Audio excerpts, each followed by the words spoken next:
जुमा की 2 अजानों के बारे में बताइए।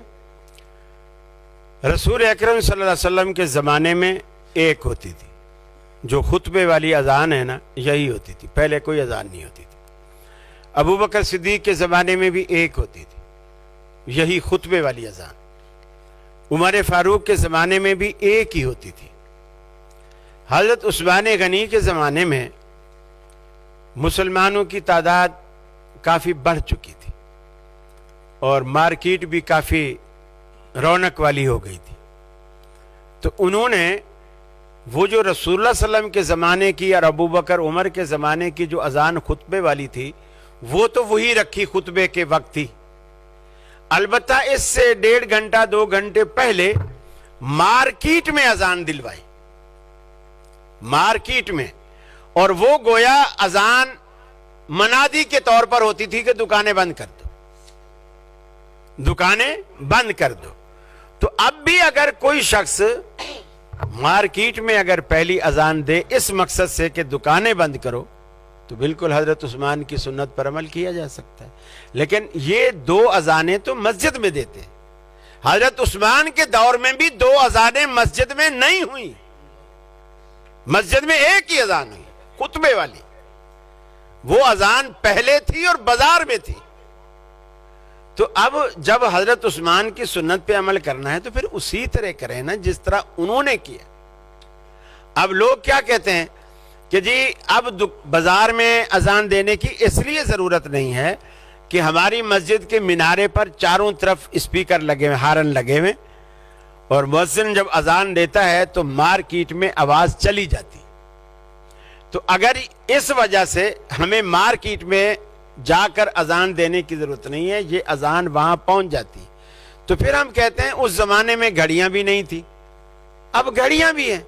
दुकान पे भी घड़ी है, दुकानदार की कलाई पर भी घड़ी है, और वो जिस मस्जिद में जुमा पढ़ता है उसको पता है कि मेरी मस्जिद में खुतबा कितने बजे शुरू होता है। वो अपना घड़ी देख के उसके हिसाब से दुकान बंद करे, उसके हिसाब से आए, फिर भी अजान की जरूरत नहीं है। बार कैफ दूसरी अजान का जवाज मिलता है, लेकिन मार्केट में, मस्जिद में नहीं। और कुछ साथी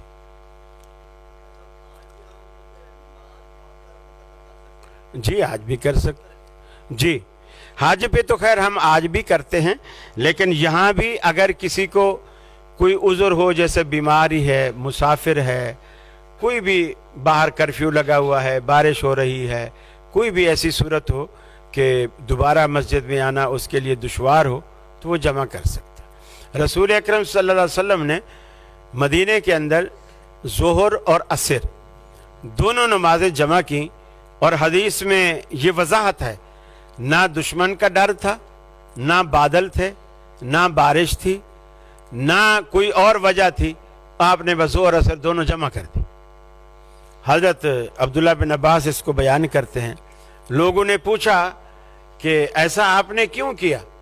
उन्होंने कहा था कि उम्मत को मुशक्कत ना हो, उम्मत के लिए आसानी हो, ताकि मेरी उम्मत पर कोई ऐसी ज़रूरत भी पेश आ जाए तो मेरा नमूना यहाँ भी मौजूद हो, बस। तो आज भी किया जा सकता जी जी।